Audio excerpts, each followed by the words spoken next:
Earlier we discussed about the site navigation panel for the BigQuery. This is common for all activities within the BigQuery. Now we are in the BigQuery Studio. This is part of the analysis section of the BigQuery. So once you click the BigQuery Studio, you'll be here, and in the we have some navigation options, one on the left side, another one on the top toolbar, and this is for specific for the SQL option, because you can also create Python notebook or data canvas, or a few more options are there. We'll be discussing that separately, but for now this is about the .sql file where you will write your BigQuery SQL dialect here.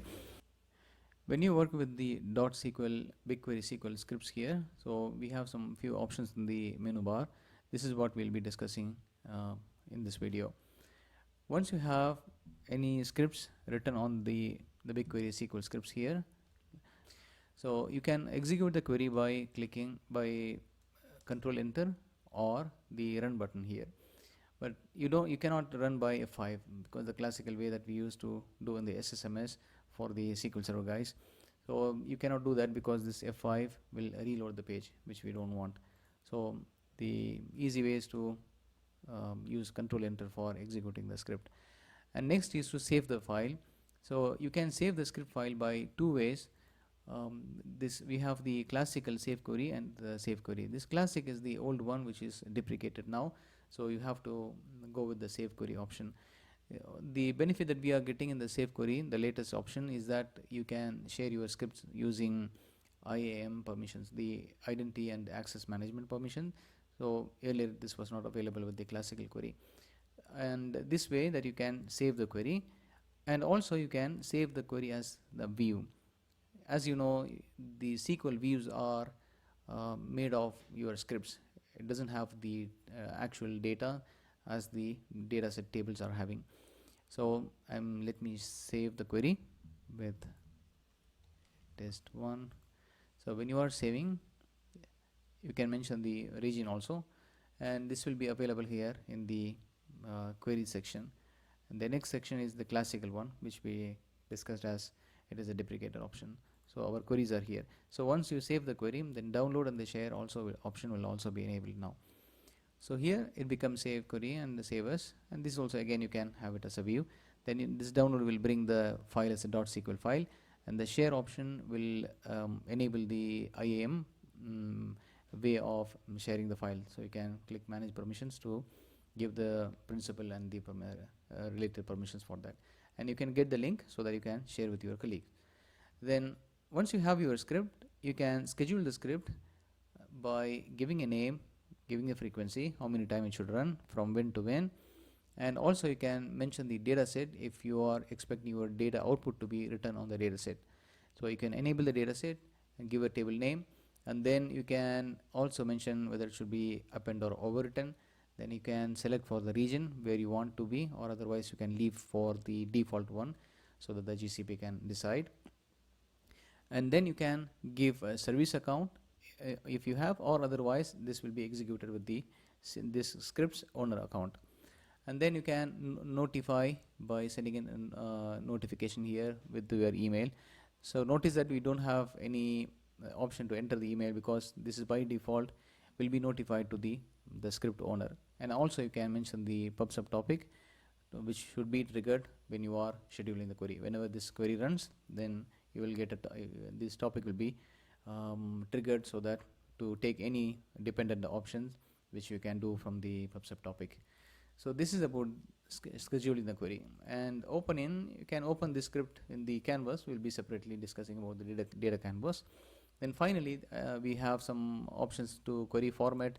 This will format the query, and we have some query settings. This query setting, again, as you did on the scheduling query, that you can output the data into a data set. You can do this here. The difference is that this will behave whenever you are running the query. So every time that you are running the query by run or the control enter, this will behave in a way that you are configuring the query here. So if you are expecting the query result to be saved in a data set, you can mention it here, and the same writing option, overwritten or append the data. Then you have the job priority option, like you can leave as interactive or the batch. This is for if you are expecting your query to be executed immediately because you are expecting the result here. In that way, then you can leave this interactive so that you are expecting the result. You are saying the BigQuery to execute the script immediately.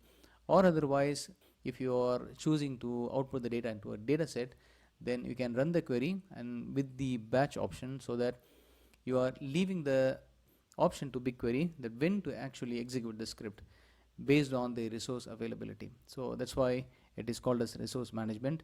And next one is the cache option. This is like if you are running the script multiple times, then it will decide whether your data is needed from the previous cached result.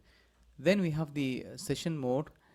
When session mode is enabled, then you can use any variable declarations if you did on your in your script. Then usually we want in SQL Server or PLSQL, like it is expecting the declaration option to be there when you are running any dependent queries. So here when you are enabling the session mode, then it is not necessary that to keep your declarations here. This is something like your temp table that we are working with. So in SSMS, if you are creating any temp tables, then you can delete those scripts. Unlike the variables, the table variables or any variables that you are using in the script, in those cases, like it is expecting that to be available, right? So this is not the case here. So you can delete those scripts once you declare the variables, and then the variables can be utilized in any of the dependent scripts. So this will be maintained if you are enabling the session mode here. So this is about the query settings. Then we have the query mode. This is defining the performance, how it should perform when you are running the query. If you are running some ad hoc queries, you are expecting the query to be result to be given immediately, then maybe you can choose that.